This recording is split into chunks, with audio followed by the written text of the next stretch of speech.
All right, is this thing on? Is this thing on? Hi, everybody. How's it going? Griff here. I just thought I'd come in and show you a little thing I've been working on. I'm getting through the prototype phase of it. But this is a base puppet that I'm building, which I intend to use to generate a multitude of characters. And some of the things I'm working on, I'm going to go through some of those features with you right now. And hopefully I'll be releasing this eventually. I expect I'll put it on my store at griffinmore.com. I'm not sure how much I will charge for it at this time, but I do appreciate everyone's support with the puppets I have been building, and I'm hoping this is something that can be useful to you either straight out of the box or as just a template for building your own characters. So let me just go through this real quick. Nothing here is perfected yet, but I felt like it was polished enough that I could start showing you the general idea of it. Here we have a skin saturation slider, and my whole concept here is that we can increase and decrease, all the way to black, the saturation of your character. But we also get a hue slider, and you see there's a little discrepancy right now, but I'll get that sorted out shortly, which will let you, kind of get up here and find darker colors to work with. And I think maybe, I'm not sure what I'm missing on that. This is all kind of dependent on the base color of the artwork being matching, and I might have deviated there somewhere. The next thing we have is just the ability to sort of change the body appearance of the character. There we go. And I will be including in this sort of a default set of hairstyles, that sort of thing. But you see, I just changed the shape of the body, and yeah, there you go. Some sort of masking issue I've got going on there. The next thing is the eyelids. So what I wanted to focus on here with the face is just getting some sort of archetypal shape language built into here that will let you create a robust set of emotional states. Okay, so for instance, your eyelids, you can just make them flat, curved up, or curved down. Yeah, there you go. And you can do that with the bottom and the lower lids. And I've also built that into the blink. These are in sync so that, if you go the whole way here to this end, then they're all sunk up, right? If you go in the middle, there you go. And what I intend to do with this actually is just use these different sliders to generate shapes, which I'll then bake out to replays. So you just get a selection of buttons you can use to switch to different emotions. We also have what we call the eye emotion slider. Now I see a little problem with some of the art there, which is basically defining this line underneath the eye. So if you wanted to get really wide-eyed, you might use something like that. If you wanted to get a little more, tight with the eyes, you could do something like that. A little happy in there. So these are just different shapes I'm working with, and I'm going to continue to build out these archetypes until I get something I'm really satisfied with. But I felt like that was a pretty good start. We also have the brow. So the brow, just takes on these different shapes here.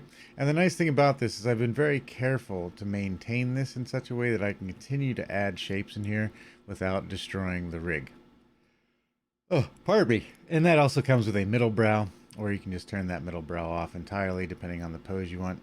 I intend to do the same thing with the eyelids so they can just be turned off if you want to. And then the eye emotion also, is something that can be turned off entirely. Next thing you got is the hands, and we have a fairly robust set of hands, which unfortunately I forgot to make a dragger for those. If you don't mind, bear with me. I'll just do that real quick. I'll do it on one side maybe, or maybe both sides. We'll see how it goes. I think I have the behavior already set up on here. Oh, no, I don't. Okay, that's fine. Yeah, this is one of the things I do a lot of iteration as I go through this stuff, which, if you're at all familiar with Character Animator, can break things. So these will be my L hands. And then I just want to set this to a value. And later on we'll be able to change these values, like if these are the right hand, so I'm sorry. We'll be able to change these values if we want to add more hand poses in. I'm really just sold on the layer pickers right now. I'm having a great time with them, and I find they're incredibly versatile for this kind of thing. I am so sorry. I don't sleep enough. There we go. I'm yawning my face off. All right. Yawning my face off. I'm up late doing shows on Twitch. If you don't know, you can drop by anytime. Griffin Moore. Griff, Griffn Moore on Twitch.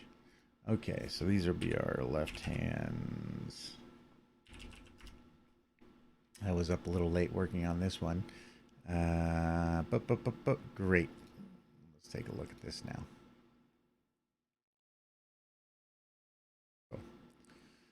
Okay, yeah, so now you got a variety of hand poses over here, you know, and I'll just keep adding to those until I get something.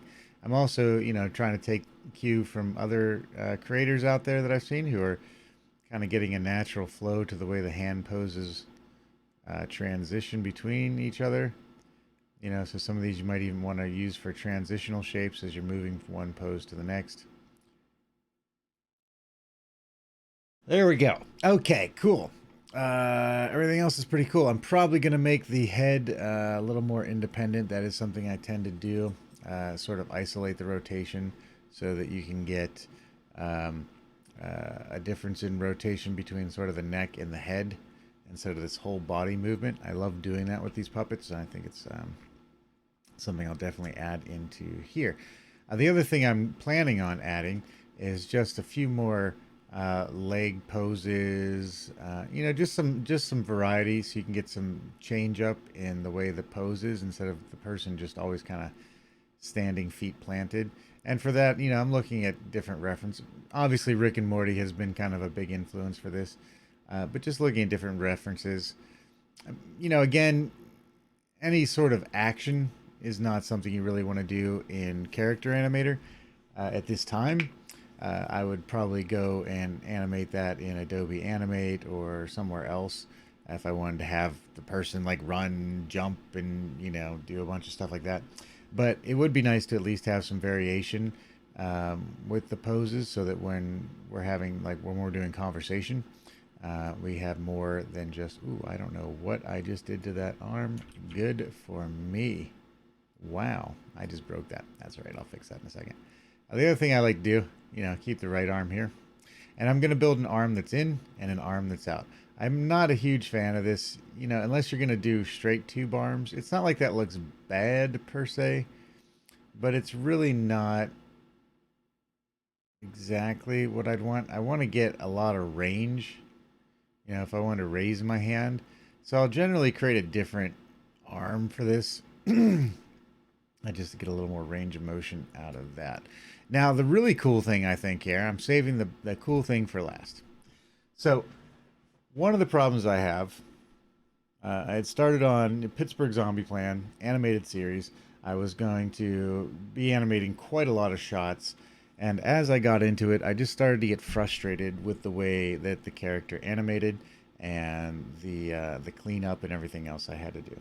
And so that was mainly due to the fact that if I wanted different views for the head, I would end up, you know, with the front mouth, 3/4 right mouth, 3/4 left mouth, profile mouth, left profile mouth, up mouth, down mouth, and the same with the eyes. And so every time you record a track, you'd end up with 6, you know, 5 or 6 different tracks of mouths and eyes that you either cleaned up or managed, or you were just dealing with a lot of extra properties over here in the property panel. And so this is a bit of an experiment, but I'm liking it so far. Oh, I should mention the other thing I don't like just about head turns is I found it difficult to control with my head. And I also found that the parallax got a little tricky. Like, maybe I couldn't push this front parallax over as much as I wanted for that particular pose, because it would automatically switch to, you know, turning to a profile pose. So what I've done here is I've created a bunch of keyframes, and thanks to the folks at Adobe for helping me out with this. Actually, I was a little stuck. The thing is, with replays, you either have to go all keyframes or all tracks. So I set this up so I can do it all with keyframes. So we have a set of keyframes. It's pushing the one mouth and the one set of eyes and the one set of eyebrows, pretty much everything on the face. It's just pushing it up and down on the head background, right? So I go that way, still the same eyes. These are the exact same eyes right here. Same mouth. And I don't know if that, depending on the style you're going for, that might not be ideal. You might want a 3/4 mouth set, but I find it is not uncommon to see this sort of thing here. And now, as you can see, I have full control over that parallax in that I don't have to worry about just it automatically switching or even managing those different head turns. And you'll see a few visual bugs as I go through this stuff. You know, I don't pick too much until I get sort of the solid proof of concept done, which I think I've kind of got here. So there we go. And these are all going to be just pushed into buttons again too, just for your head turns. Right? And this is really nice. I mean, I have nothing else to manage here. It's not even like I have an instance of a head that I'm pulling into different views or anything like that. It's all really just contained right in here and dealt with via keyframes. So I think this is going to work out really well. And there we go. So now he's looking down. What's that out on the ground there? Looking up over here. Hey, buddy. Foo.